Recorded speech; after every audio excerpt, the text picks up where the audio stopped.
Hola, ¿qué tal? Bienvenidos a esta charla especial de Vidas Extraordinarias con una propuesta para generar espacios de diálogo y para que cada uno pueda sentirse acompañado en este camino con historias reales. Mi nombre es Mili y te voy a estar acompañando con dos personas extraordinarias para hablar acerca de hemofilia. No te pierdas esta charla.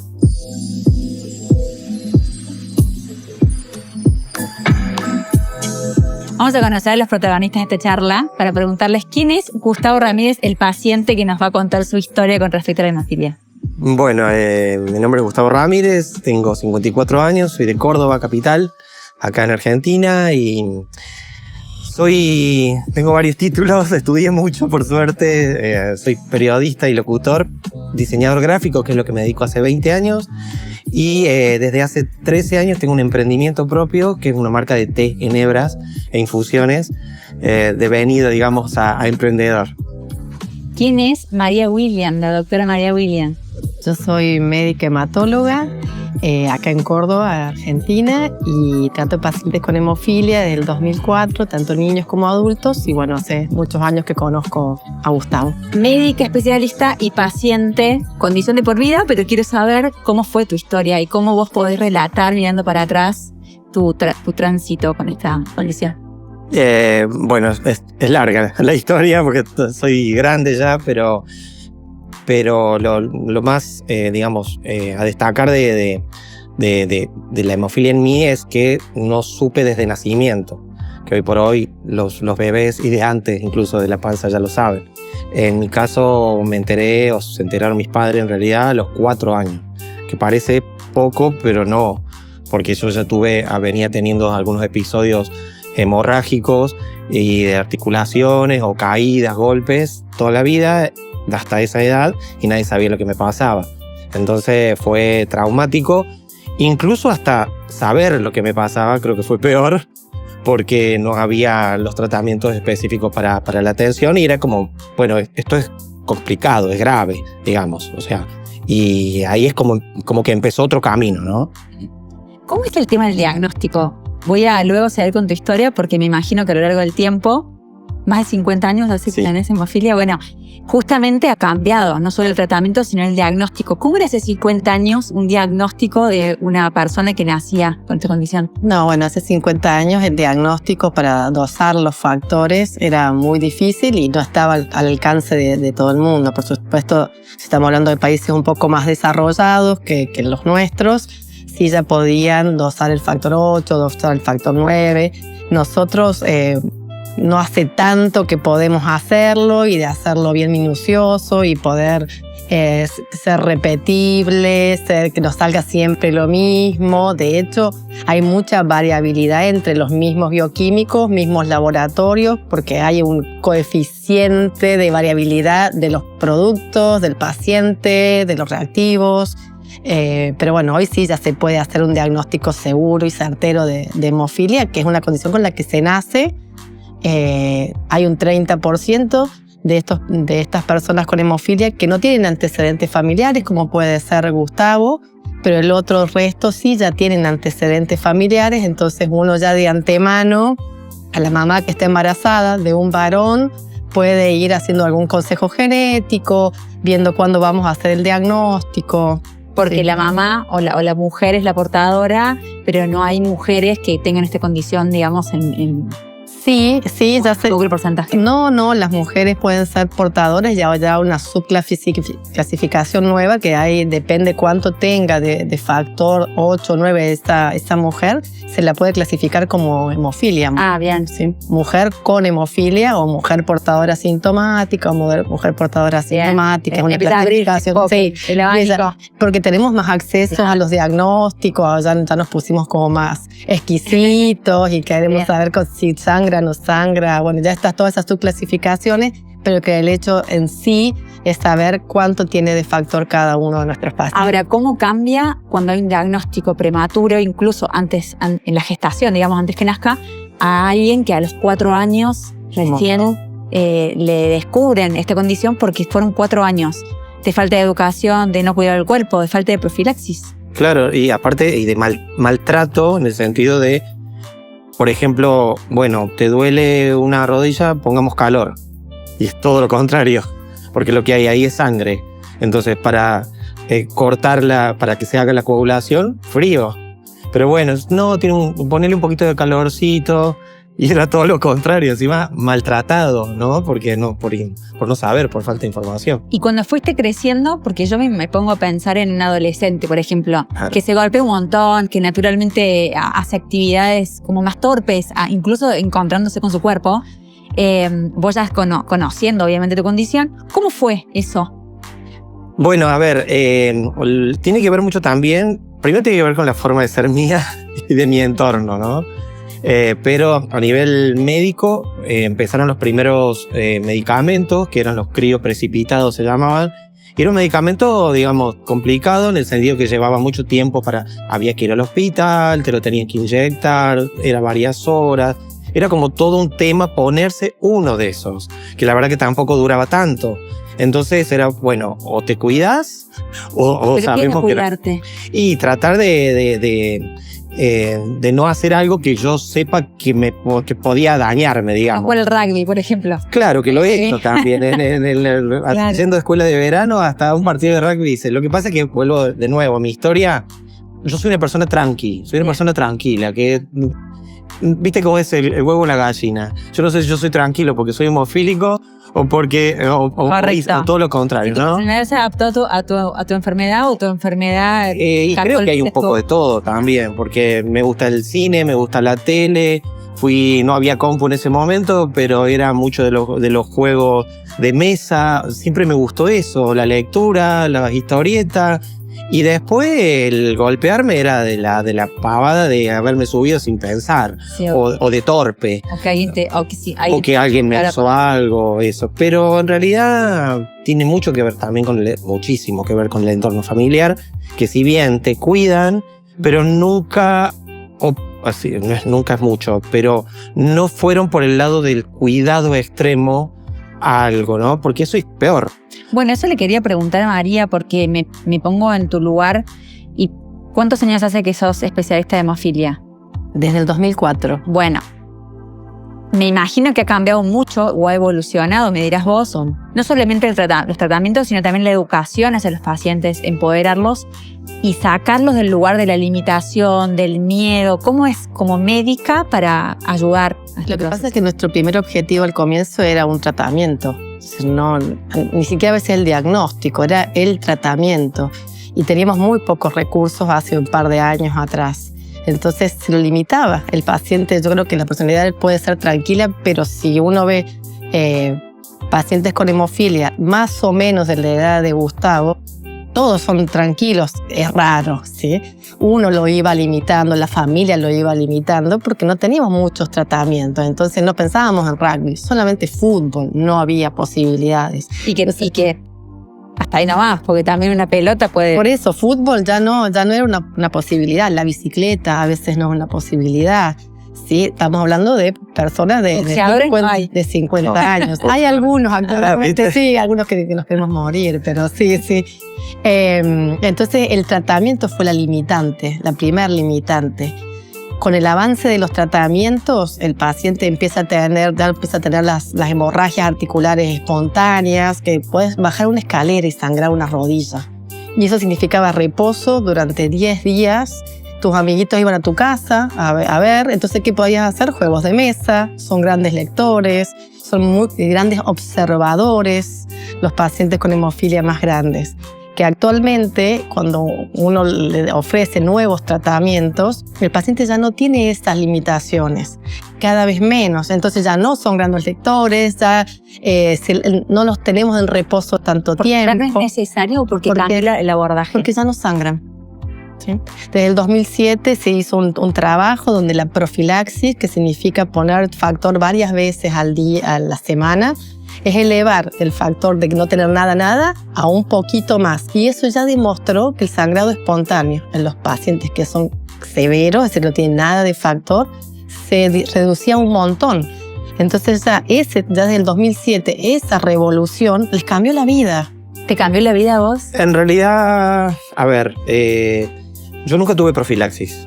Por un tema también de mutual y de todo un tema burocrático, ¿no? O sea, lo mío siempre fue, y lo que se me impuso a demanda.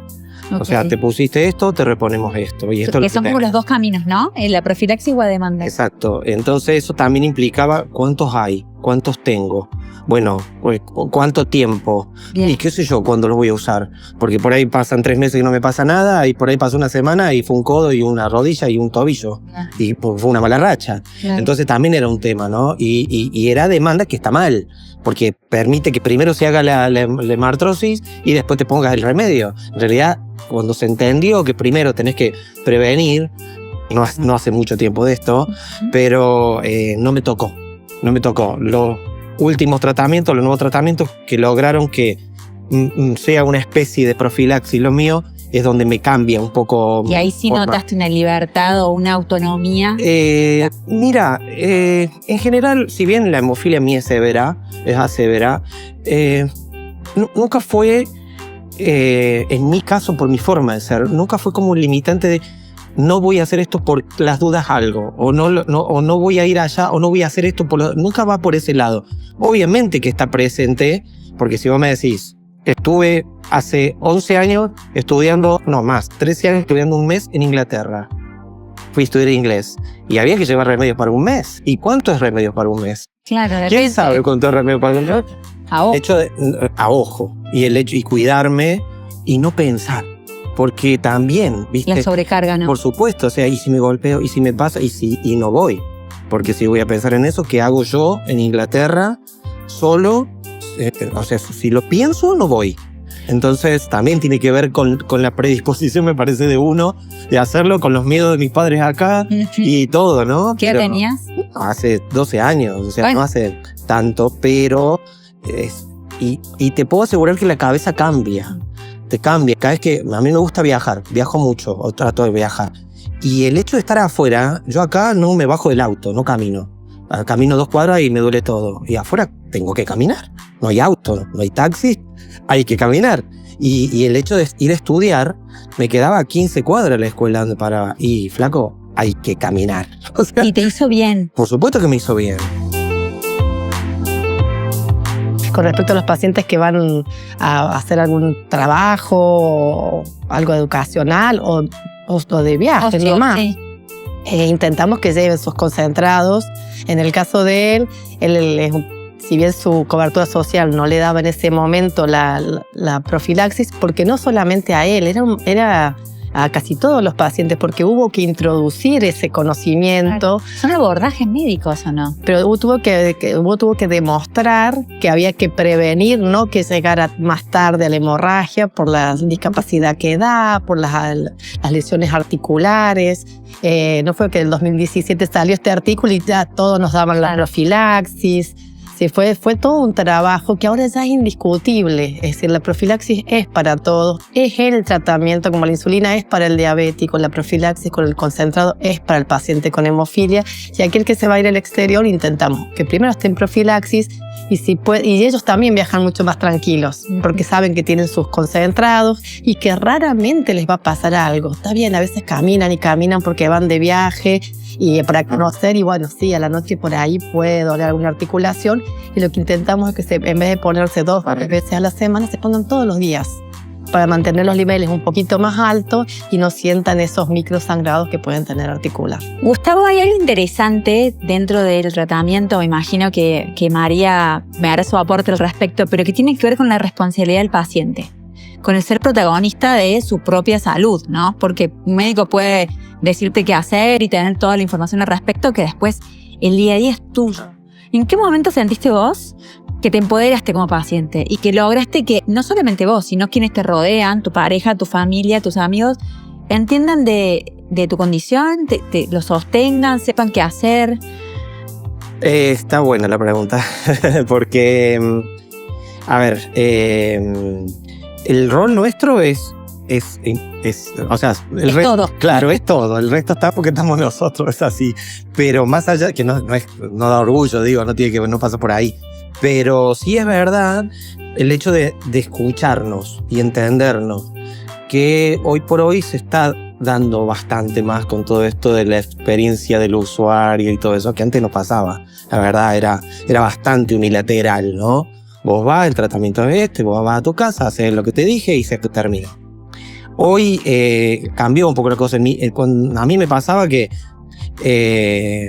sí, uno manifiesta lo que le pasa. El tema de la hemofilia es muy 2+2 en muchos casos. Son rodillas, codos y tobillos. Por supuesto que hay cosas más graves y más feas, pero en general es lo que se ve. Entonces también es una rutina. Son pacientes que son enfermedades crónicas, donde el paciente ya empieza a conocer su cuerpo, qué tipo de dolor es, si es por un sangrado o si es porque cambió el clima, porque ya tiene, nosotros decimos artropatía hemofílica, una alteración en la articulación que se le ha producido por hemorragias repetidas a lo largo de su vida. Ellos ya saben diferenciar cuándo es un sangrado o cuándo es una inflamación por lo que se llama sinovitis crónica. Sí, es verdad que cuando interviene la sinovitis o cuando interviene un dolor articular, por ahí nos confunde un poco. Hay que sentarse y analizar qué me está pasando. O sea, son distintos dolores. Una cosa es el dolor articular, otra cosa es el dolor porque se está inflamando porque hay sangre. Es identificar y se trata distinto. El articular, bueno, un analgésico. Claro, un antiinflamatorio ahí, listo, o esperar, o en mi caso, por ejemplo, que tengo artropatía ya bastante avanzada, yo por ahí a lo mejor me paro de acá y me duele el tobillo y digo, se me hinchó, y camino 2 cuadras y no me duele más. Claro. Me engaña a mí mismo, entonces tengo que aprender yo. Ahora, si yo caminé 3 cuadras y duele peor, no, acá hay sangre. ¿Me explico? Y para eso nosotros... Es como una cuestión, digamos, de aprendizaje. De autoconocimiento. Esto que decís, con el paso del tiempo, vos te empoderás como paciente. Y no queda otra. ¿Por qué la voy a molestar a ella yo si ya sabemos que sigue? A ver, ¿cuándo voy? Que me duele acá que nunca me dolió. ¿Qué es esto? ¿Sí? Okay. El otro día, bueno, no es... hay que hacerte masaje porque estás contracturado por la compu. Claro. Pero bueno, era un dolor que no estaba acostumbrado a tener y fui. A ver, en ese caso está bueno lo que decías de la responsabilidad porque hay muchos pacientes que son de lejos o viven en un pueblo. No tienen la facilidad tampoco de levantar un teléfono, tener un WhatsApp con el médico, ¿no? Entonces es difícil, hay que ver cómo lo maneja, ¿no? Uh-huh. No puedo hacer esto de doc, me duele acá, claro. ¿No? Hoy está más fácil con la comunicación. Vos consultorio 24/7 con el celular. Sí. Y sí, en enfermedades crónicas pasa eso. Sí. Y espacios como este de Vidas Extraordinarias, donde escuchamos las charlas de ustedes, también ayudan. Oh. Digo, hoy con Instagram, con las diferentes redes sociales que te tienen alguna data, me imagino que el no sentirte que sos el único que pasa por esto en enfermedades raras es algo muy bueno. Sentirte acompañado. Sí, en su momento nos juntábamos en el consultorio. Y la charla venía por ahí, ¿vos qué te pasó? ¿Y a vos qué tenés? Y ese tipo de contacto. Por supuesto que ayuda, sobre todo, más que al paciente, a las madres, a los padres, a sentirse también, porque también hay otro rol ahí, sí, claro. ¿No? A los hermanos, es un temazo, los hermanos sanos. Hay un tema también con eso, ¿no? Porque hay un trato diferencial, distinto, ¿no? Yo creo que el paciente con hemofilia fue mucho tiempo estigmatizado, que no se puede golpear, que no podés ir al colegio, que dejar de ir al colegio, que no podés hacer gimnasia en el colegio, o sea, el que se queda siempre afuera.